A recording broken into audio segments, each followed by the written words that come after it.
शेतकरी बंधूंनो, आज आपण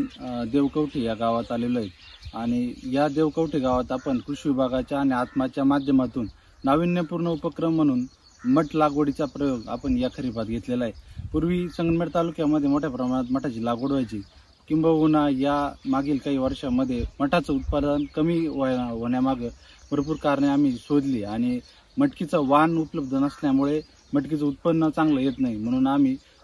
स्वामी केशवानंद विद्यापीठ राजस्थान बिकानेर इथून RMO 2251 नावाचा वाण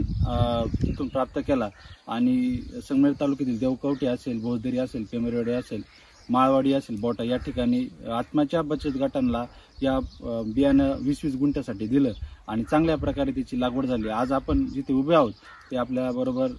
राजभाऊ कांडळ आहेत, ज्यांनी या बचत गटाची स्थापना केली, अध्यक्ष ते आहेत आणि तेच आता अनुभव सांगतील या वाणाविषयी।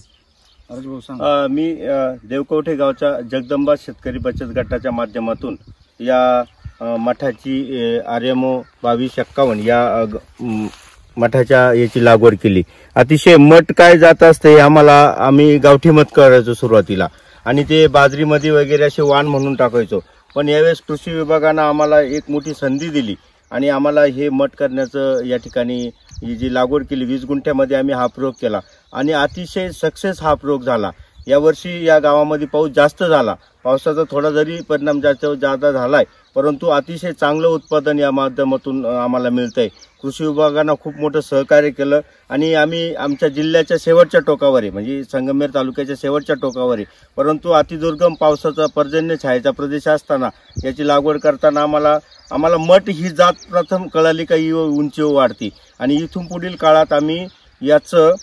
सरी पद्धत किंवा याच्यानंतर खरीपात सुद्धा आम्ही रब्बीत सुद्धा याची लागवड करून जास्तीत जास्त प्रमाणात याचं उत्पादन वाढेल आणि याचा नंतर बियाणा स्वरूपात कसं वाढ होईल याकडे आम्ही लक्ष देऊ। यासाठी आम्हाला कृषी विभागानं जे सहकार्य केलं आम्ही कृषी विभागाचे धन्यवाद मानतो। या पुढील काळात मठाची लागवड कशी करावी हे प्रयोग आम्ही तालुक्यात आमच्या गटाच्या माध्यमातून राबवू हे निश्चित तुम्हाला सांगतो आणि कृषी विभागाचे पुन्हा एकदा धन्यवाद मानतो।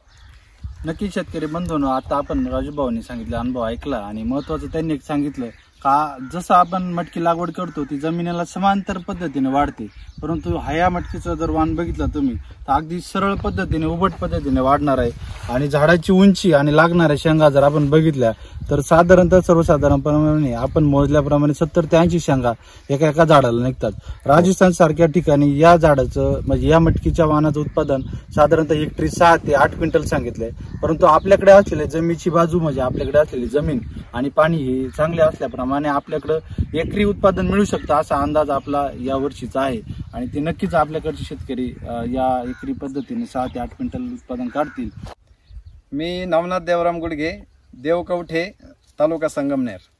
मी हा वाण नवीन कृषी अधिकाऱ्यांनी दिलेला वाण करून बघितल्यामुळं याची लागवड सरासरी 3 जुलैला केलेली आहे आणि हा सरासरी 2.5 किलो बी 20 गुंठ्यामध्ये टाकलं आणि याचा आज 64 दिवस झालेला। हा लाग याचा एकदम व्यवस्थित शेंगा आल्या आणि याचा माझ्या मते अजून 7 ते 8 दिवसात हा काढणीला येईल आणि मला यामध्ये सरासरी 20 गुंठ्यामध्ये 4 ते 4.5 क्विंटल उत्पादन निघेल अशी अपेक्षा आहे।